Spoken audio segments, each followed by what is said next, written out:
Anasema Bwana uinuliwe kwa yale umenitendea. Bwana upewe sifa kwa yale ambayo utazidi kunifanyia.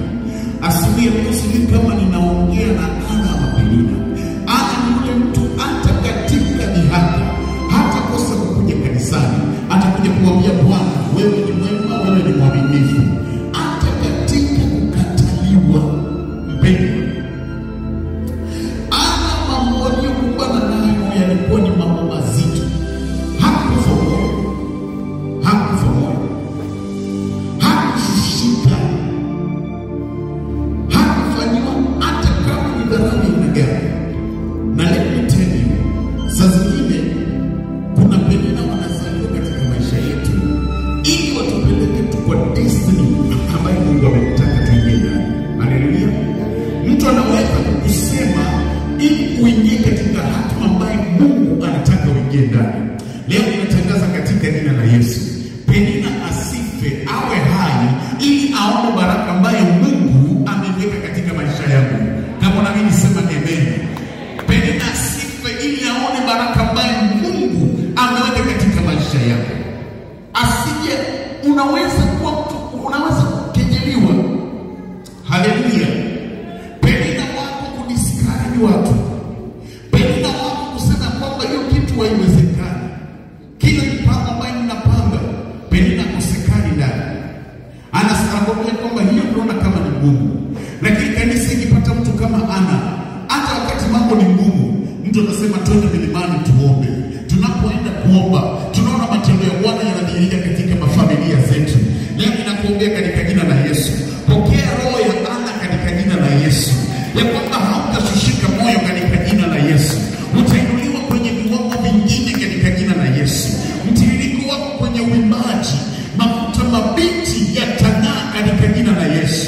Bwana ainue pembe yako katika jina la Yesu. Bwana akusimamishe katika jina la Yesu. Wewe mama uinuke kwenye kiwango kingine. Hata kama kuna Penina, nitashinda katika jina la Yesu. Haleluya. Ana alipendwa ni kwa sababu alijifunza kunyamaza. Sasa kwenye tunafikia na wewe uwezi nyamaza kuongea ndo mingi, utafanyaje?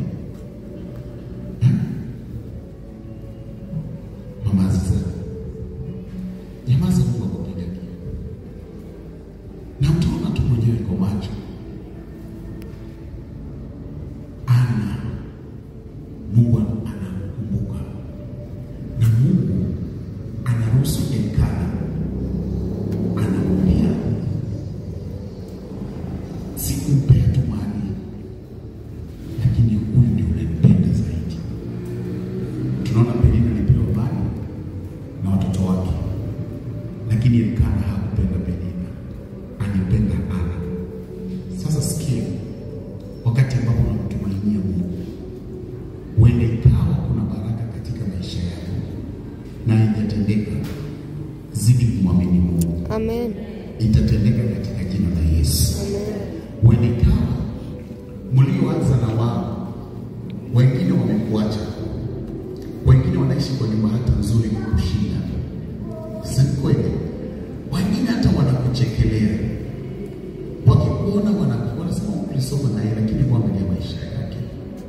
Wacha nikwambie, endelea kumtumainia Bwana. Endelea kumtumainia Bwana. Unajua sasa hivi si usema ni rahisi kusema Ana kwa tasa. Wewe haujawahi kuwa kwenye hicho kiwango cha mtu kukosa mtoto. Wakati wamama wengine wananyonyesha, yeye hawezi. Anatamani, lakini haiwezekani. Na sasa sisi ya kwamba shetani atamempiga Ana, hapana. Biblia inasema ni Mungu aliyeruhusu na akafunga tumbo ya Ana. Kwa nini alifunga? Alifunga na makusudi ili Penina aringe kwa muda mchache. Na Penina, wacha animwambie leo, Penina ataringa kwa muda mchache, lakini Ana atainuka katika jina la Yesu.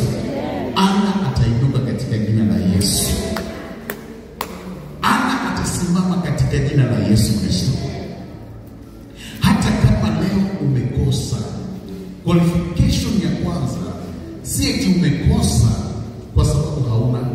Umekosa ni kwa sababu wakati wako haujafika. Kuna watu wakati wako utafika, wewe ndio ana. Wakati wako kuinuliwa utafika. Lakini kwa sasa hivi